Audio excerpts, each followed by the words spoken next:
কোকোদের আমি কিভাবে করে সবজি খাওয়াই সেটা অনেকেই জানতে চেয়েছিল, বলেছিলাম যে ভিডিও করে জানাবো। তো অনেক দিন আগে ভিডিওটা করে রেখেছিলাম, কিন্তু ভয়েস ওভার দেওয়া হচ্ছিল না, তাই ভিডিওটা পোস্টও হয়নি। তো আজকে আমি ভয়েস ওভার দিচ্ছি এবং আপনাদেরকে দেখাচ্ছি কিভাবে করে আমি কোকোদের সবজির সাথে মাংসটা খাওয়াই। আমি অনেক সময় এটা মাছের সাথেও করে থাকি। মাছের সাথে যখন করি তখন আমি ব্লেন্ড করি না, তবে যখন চিকেন দিয়ে করি তখন আমি ব্লেন্ড করে দিই। চিকেন আর সবজিটা দেওয়ার পরে সামান্য একটু পানি দিয়ে ব্লেন্ড করি, যাতে এটার মাখো মাখো হয়। তবে একদম পানি পানি হয়ে গেলে ওরা সবসময় খেতে চায় না।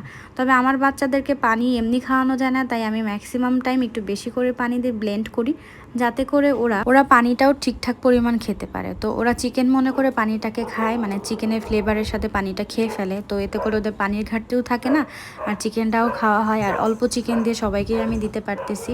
তো সবজির সাথে চিকেন আর সবজির পরিমাণটা প্রায় সেম সেম রাখি, যাতে করে চিকেনের টেস্টটা একদম ডিফারেন্ট না হয়ে যায়। আর এভাবেই আমি আমার বাচ্চাদেরকে সবজি খাইয়ে থাকি।